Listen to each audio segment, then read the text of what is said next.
Hi everyone and welcome to my place. The glasses are going on because I have to say Cymbidiums, moth orchids and vines, tropical floral design by request. I'm here to help all of those who have sent me little SOSs for Astar, something tall and elegant and tropical with moth orchids and Cymbidiums, and can you use them all together, the moth with the Cymbidiums? I say yes, you can do whatever you want, because why not?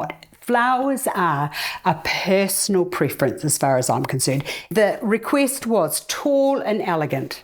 Well, the best way forward is to find a container that is tall and elegant. And I'm using the black. I could have used the white, but sometimes, you know, black's a really lovely base to hold everything. Now, I've got some artificial vine here, and this vine palm here, and it's a little bit too short. So what I've done is I've just got a bamboo skewer, and I have cable tied onto the top of that, on the stick, the palm, so that I get a bit of height. Now to that I'm going to use a little bit of this. I don't know what this is. It might be Cymbidium, I don't know, but it's of the orchid family, so I just thought, well, that'll do. Doesn't matter, whatever you've got will do, but I just like the combination of the vine with this beautiful leaf here, and you can splay that down if you want to, but look, I'm not going to bother with that at this stage. Now vine, you wanted vine. Okay, the reason I've selected this vine is because I liked it with the color of the black. You don't even need to do anything fancy with this. It's just a matter of putting the vine down and letting it just fall and drape through your arrangement like so. You can twist these around if you want to. It's just entirely over to you as to what you want to do with your vine. Oh, hold on, I might want my vine around here like so, and just to have it draping down. But because it's tropical, I think that what's lovely about the tropical is that things in the tropics, they just grow all over the place, and vine likes to move, so just let the vine do what it wants to do. Okay, now I need a couple of little anchors, so I've got a couple of lovely leaves, so I'm going to bring one down into there, and because I've only got two, I'll put one there, and then I'll bring the other one over to the side here, just like a little collar over to there. If I had a third one, it'd be lovely because I put it at the back, but unfortunately I don't. Now also, when it comes to designing with artificials, with tropicals, as I said, let it be loose, let it be informal, and let it go whichever way it wants. Okay, now with the moth orchids, they're beautiful.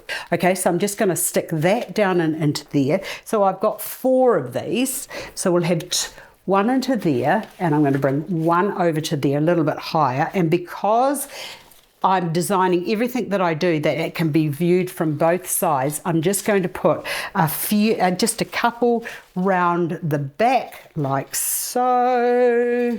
That can just go around there like that, and they're just sort of like just plonked into there. So those 2 are over there, and what I can do is I can bend that down, and then you see that lovely fall and grace of the beautiful moth orchids over there. Now the Cymbidium orchid, I'm just going to pop down in through to the center, and getting back to the reason why I selected the black container, I've got this vine here, and when you look into the Cymbidium orchid, you can see that it's got that lovely same colorway, a little bit more muted, but it's the same colorway. So now the leaves are all sort of starting to marry together and blend and bring everything together. Now I've got some fresh salal leaf here. Now I wouldn't usually be using the salal, but the reason I do want to use it is because this is just going to give it a little, if that doesn't, please don't snap, don't snap, don't snap, don't snap, don't snap, please don't snap. I just want that to go over there, and it's just giving it a lovely little fresh look. Now the other thing that you can do if you've got, you're using fresh foliage, fresh foliages and they don't move, when you buy them or you pick them from your garden, what I suggest you do is wrap them in, give them a good conditioning and then wrap them in wet newspaper, and then you can just bend and manipulate. This isn't going to bend, oh no it won't, it might snap, but when you do it when they're wet and leave it for a couple of days, it will actually take that lovely natural contour. But it's not going to bend, so that's okay. I'm just going to bring it up and over and into there, and I love that colorway with them. Now let me just see what I've achieved here. That needs to go around and over to there like so. Oh, look at that. Tall, slender, elegant and tropical. A couple of moth orchids, one cymbidium. Beautiful arrangement. I hope you've enjoyed this. I hope I have ticked all the boxes and answered all the questions from those who asked. See you again another day.